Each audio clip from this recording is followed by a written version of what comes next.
KCCK's Culture Crawl. I'm Dennis Green.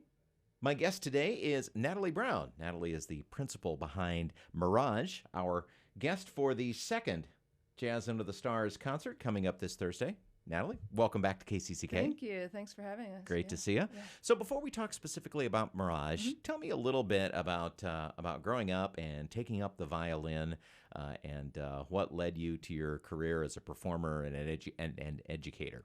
Yeah, well, I started violin when I was 4 in Iowa City at the Purcell School of Music, and that was Suzuki violin training, which starts by ear and eventually leads to reading music.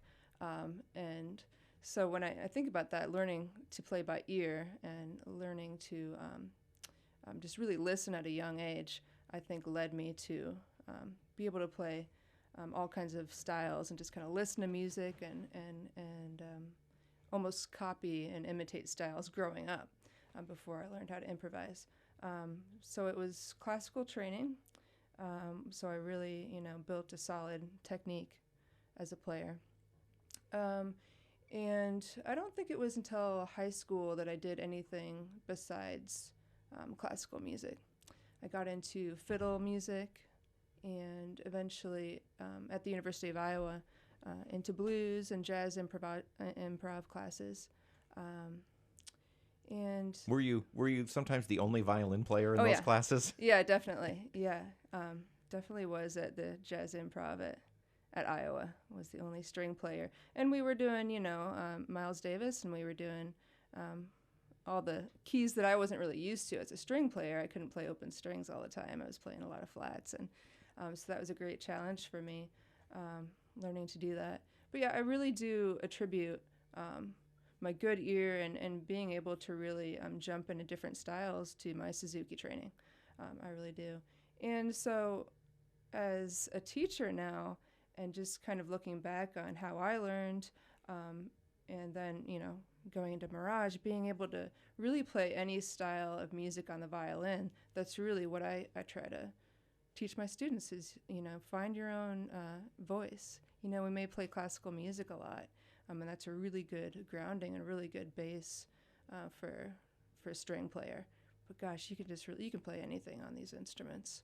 In addition to your own performing career, of course, you are the director of the orchestra at Washington High School in Cedar Rapids.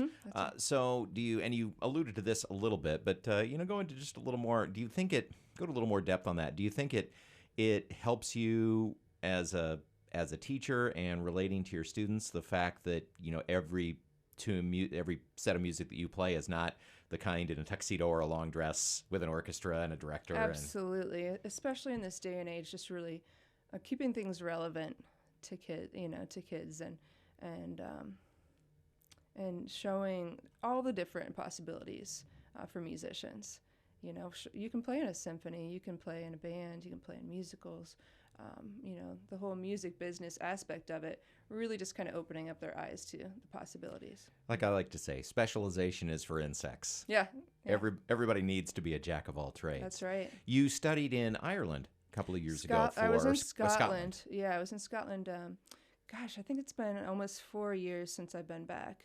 And that was a graduate program, and I studied how they teach traditional music in schools there. So what's different about how they do it there and how we do it here? Well, exactly. That was the question.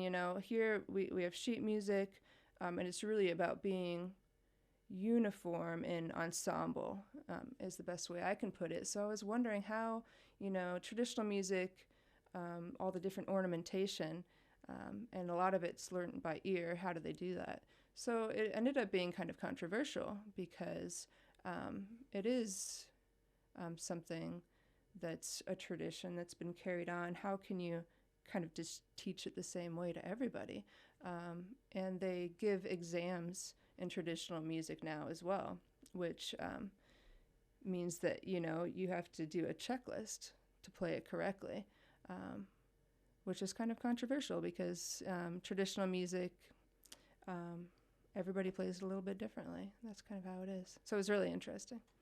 Tell me a little bit about how Mirage came together. Yeah, actually the idea did form when I was in Scotland. I was there for a year. I was lucky to have Washington let me have that leave of absence. And, I was trying to think of what do I want to do next? I like to have goals and projects and challenges ahead of me.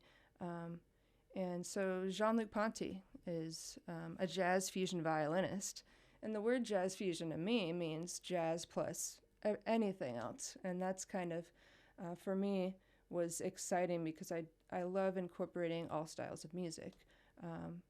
And also, I had been a side person for a long time in a lot of bands and really enjoyed playing rock and bluegrass and, playing some solos. But the thing about this type of music is everyone has equal importance. I think that's the best way to put it. There's not necessarily a lead player. We all have equal weight. It's a true ensemble. That's right.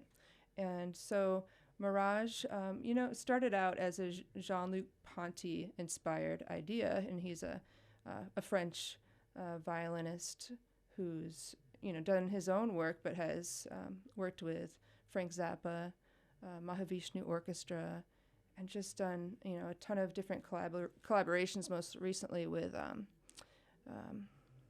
John Anderson of Yes, and so. The music is challenging, but it's also been a project where we've really orchestrated and arranged the music, which has been a great new experience for me. That was a really interesting time in music because there was a very short period of time in the late 60s and early 70s when the lines really got blurred. Yeah. And an artist like Jean-Luc Ponty could get played on rock and roll radio. That's right. Yeah. And groups like the Mahavishnu Orchestra and Frank Zappa. People think of Frank Zappa's kind of weird stuff, but he did a lot of really straight ahead That's right. jazz Yeah. as well. Absolutely. Now, you also have kind of, in the band, you've composed new music kind of inspired by this style. Exactly. Yeah. So it's been about 2.5 years, and those first few months were really focused on Jean-Luc Ponty and stuff that he's done with other people. And then it's really progressed to all kinds of jazz fusion, Pat Metheny and our own original compositions by all of us. So, yeah, it's been really exciting. And it's, the momentum has grown, and the music's continued to change. We try not to keep it the same and add new tunes and bring back our favorites. And talking with Natalie Brown from Mirage, up for night number 2 of Jazz Under the Stars this coming Thursday. Looking forward to have you on the brand new mobile stage. Oh, yeah, we're excited. At Noelridge Park. Mm-hmm. And if somebody's never seen the band for, what should they be looking for? Wow. Just variety. I think they'll hear one tune, but the next one will be completely different. Hopefully it's just really interesting for everyone to listen to. Tell me who else is in the band. Of course, I know because you're all friends. But for those who aren't familiar, who joins with you in the band? Yeah, we have Rich Wager on bass. He's also in Burnham and Brothers right now. We have Ryan Phelan on guitar, who's probably most well known for Dr. Z's Experiment. We have Luke Vertel on the keyboards, and he's also in The Fez. And then Matthew Berneman on drums, who's been in Shade of Blue and a variety of other bands. So a lot of familiar names, some of our great regional musicians. So looking forward to another great night of Jazz Under the Stars. Really excited to have you guys there, and we'll order cooler weather. That'd be great. Then we experience for the first night. And hopefully for good weather. Yeah. And have a good night. Yes, exactly. Natalie, thanks so much. Thank you. Thanks for having me.